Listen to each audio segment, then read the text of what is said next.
Hello বন্ধুরা, welcome back to my channel Mithu's family. আমার পরিবারের সকলকে জানাই অনেক অনেক স্বাগতম। দেশ বা দেশের বাইরে আমার যে সকল বন্ধুরা রয়েছেন তাদেরকে জানাই 17 কোটি প্রণাম এবং বুক ভরা ভালোবাসা জানিয়ে আজকের ব্লগটি শুরু করে ফেললাম। আমরা নিজেরাই বৃদ্ধাশ্রমে যাওয়ার পথ পরিষ্কার করে রাখি।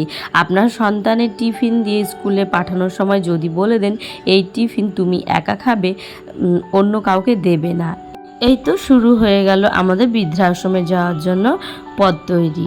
চলো তবে আমি আমার পরিচয়টা দিয়ে নিই আর পুরো ব্লগটা দেখতে থাকো, তবেই তোমাদের কথাটা বুঝিয়ে বলতে পারবো এবং আমার কথাটার মানেও তোমরা বুঝতে পারবে। আমি মিঠু, মুর্শিদাবাদ জেলার বহরমপুর শহরের ছোট্ট একটি গ্রামের গৃহবধূ বলতে পারো। আমি সকালের কাজকর্ম সারাদিনে যা যা করি সেগুলো তোমাদের সঙ্গে তুলে ধরি।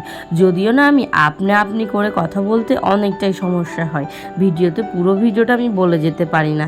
যদিও ভিডিও শুরুতে আপনি করে বলেছিলাম, কিন্তু আপনি বলতে গিয়ে না আমার কথায় বাধে।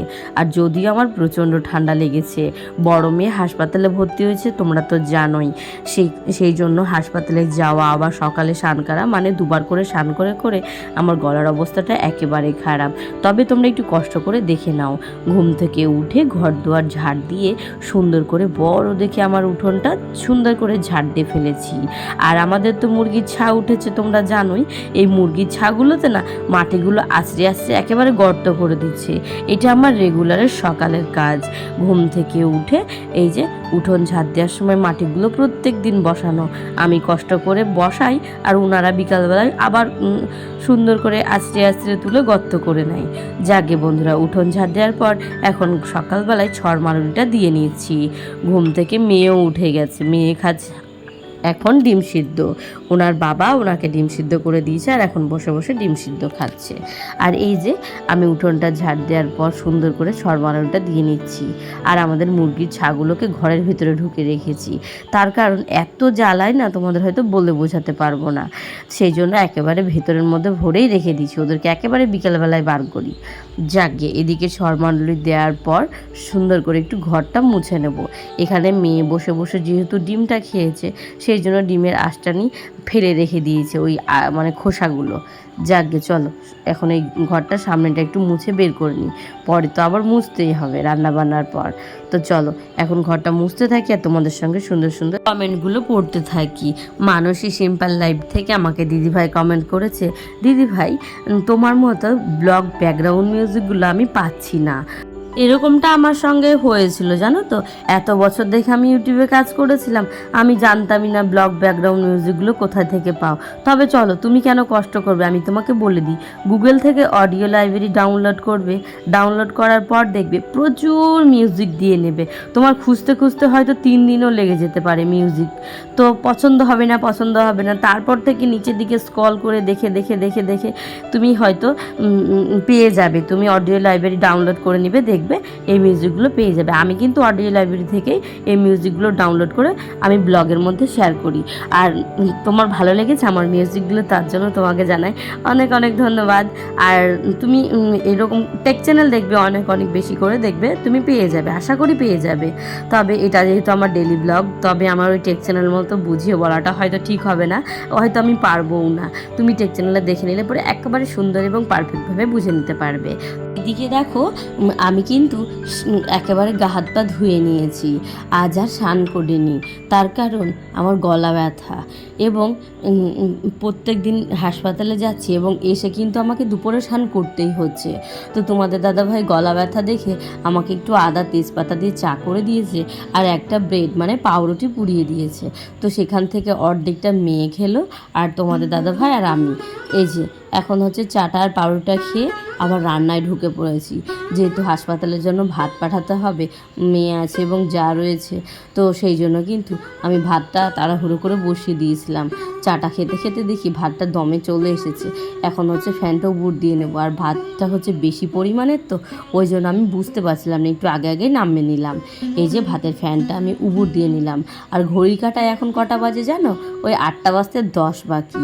আর 10টার সময় হাসপাতালে ভাত নিয়ে যেতে হবে, সেই জন্য কিন্তু আরোই তাড়াতাড়ি করছি। তোমাদের দাদা ভাই যাবে ডিউটিতে, মেয়ে যাবে স্কুলে, মেয়ের টিফিন রেডি করা, মেয়েকে খাওয়ানো, স্নান করানো সবই এই টাইমের মধ্যে করতে হবে। তবে আমি টাইম টু টাইম কাজগুলো একেবারে সেরে ফেলি, সেই জন্য কিন্তু আমার অসুবিধা হয় না। আমি ঘড়ির কাঁটা একবার করে দেখি আর একবার করে কাজ করি, নাহলে কিন্তু ঘড়ি যদি যেদিন আমি দেখা বন্ধ করে দিই সেদিন কিন্তু আমার কাজের লেট হয়ে যায়। আমি একেবারে 9টার সময়, 9টা থেকে 9টা 10-এর মধ্যে যদি রান্নাটা কমপ্লিট করে নিতে পারি তাহলে ঠিক টাইমে স্কুলে মেয়েকে ঢোকাতে পারি এবং তোমাদের দাদাভাইয়ের সঙ্গেও যেতে পারি। তোমাদের দাদাভাইয়ের সঙ্গে যাওয়ার কারণে কিন্তু আমার অনেকটাই সুবিধা হয়। তোমাদের দাদাভাই যখন ডিউটি যায় আমাদেরকে মেয়ের একটু স্কুলের কাছাকাছি নামিয়ে দেয়, ওখান থেকে আমরা একটু পথ হেঁটে গিয়েই মেয়েকে স্কুলে দিতে পারি। তার কারণ তোমাদের দাদাভাইয়ের ডিউটিতে পৌঁছাতে হবে 11টার সময়, মেয়েকেও স্কুলে ঢুকতে হবে 10:30টার সময়। যদি আমি রাস্তার মোড়ে দাঁড়িয়ে থাকি টোটোর জন্য তাহলে কিন্তু আমি মেয়েকে কোনো দিনই স্কুলে নিয়ে গিয়ে পৌঁছাতে পারবো না। আমাদের গ্রামের টোটোওয়ালাগুলো একেবারে সব ওই স্কুলের বাচ্চার ভ্যান একেবারে লোড যায়, কোনো মতে যাওয়া সম্ভব না। সেই জন্য কিন্তু তোমাদের দাদা ভাইয়ের সঙ্গে আমি একটু তাড়াহুড়ো করে বেরিয়ে যাই, যদিও 11টার সময় স্কুলে পৌঁছালে কোনো ব্যাপারই না, মেয়েদের স্কুলে ঢোকা নেবে। সেই জন্য কিন্তু আমি 1 ঘন্টা আগেও চলে যাই, 1 ঘন্টা আগে গিয়ে স্কুলে বসে থাকি, ওই যে টোটো পাবো না সেই জন্য। যাকে বন্ধুরা, এইদিকে আজকে রান্না হবে একটা 5 মিশালি তরকারি, মানে 5 তরকারি বড়ি দিয়ে। তো সেই তরকারিটার জন্যই আমি এখন মশলাটা করে নিচ্ছি। আর মিক্সচার জিনিসটা হয়তো তোমাদের বলে বোঝাতে পারবো না, যে একবার ব্যবহার করবে সে শিলপাটা আর ধরতেই ইচ্ছে করবে না। আমার না প্রচণ্ড অস্কুত লাগে শিলপাটায় মশলা করতে, আমি যেন এখন শিলপাটায় মশলা করে ভুলেই গেছি। এখন মিক্সচার এসে এত সুবিধা হয়েছে মানুষের, তোমাদের হয়তো বলে বোঝাতে পারবো না। মশলাটা ফট করে হয়ে গেলে না দেখবে তাড়াতাড়ি সংসারের যাবতীয় কাজগুলো কিন্তু হয়ে যায়। মশলা করতে কিন্তু অনেকটা সময় লাগে। দেখতে পাচ্ছ মিক্সচারে লঙ্কা, একটু আদা, জিরে দিয়ে বেটে নিলাম। এদিকে নিরামিষই তরকারিটা করব। মেয়ে রয়েছে হাসপাতালে, বড়িও ভালোবাসে, সেই জন্যই একটু বড়ি করে নিলাম। আর ওকে যেহেতু কোনো কিছু খেতে দিচ্ছে না সেই জন্য একটু পেঁপে ভাজা আর ওই বড়ি আর একটা ডিম সিদ্ধ করে নিয়ে চলে যাব, তাহলে হয়ে যাবে।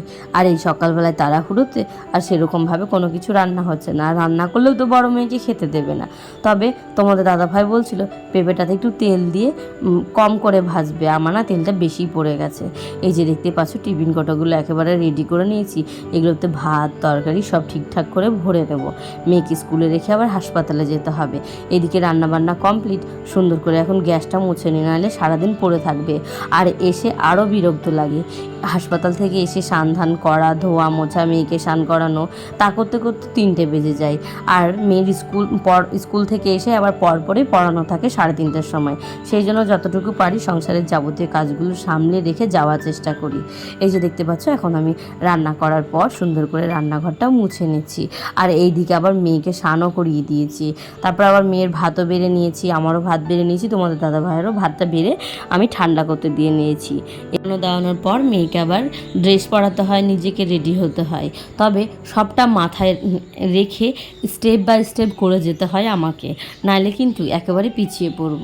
এই যে রান্নাঘরটা মুছতে মুছতে কিন্তু আমি এর পাকে এই টেস্টগুলো কিন্তু বের করে রেখে মেয়েকে বললাম, তুমি তোমার মাথা টাথাগুলো আঁচড়ে নাও, ক্রিম টিরিমগুলো মেখে নাও, তারপরে একেবারে খাওয়া দাওয়া করে বেরিয়ে পড়বো। এই যে রান্নাঘর মুছে নেওয়ার পর আমি একেবারে রেডি হয়ে গেছি, মেয়েকেও রেডি করে দিয়েছি, খাইয়ে দিয়েছি। সবটা আর ভিডিওতে শেয়ার করা হয়নি। গাছের পেয়ারাগুলো তোমাদের দাদাভাই পেরে দিল বড় মেয়ের জন্য, বলছে নিয়ে যাও, বসে বসে দুপুরবেলায় খাবে। যাকে এখানে আমার হাসপাতালে ভাত তরকারিগুলো একেবারে ব্যাকেটে ভরা কমপ্লিট। তবে চলো, ভিডিও শুরুতে আমি একটা কথা বলেছিলাম, আমরা নিজেরাই বৃদ্ধাশ্রমে যাওয়ার পথ পরিষ্কার করে রাখি।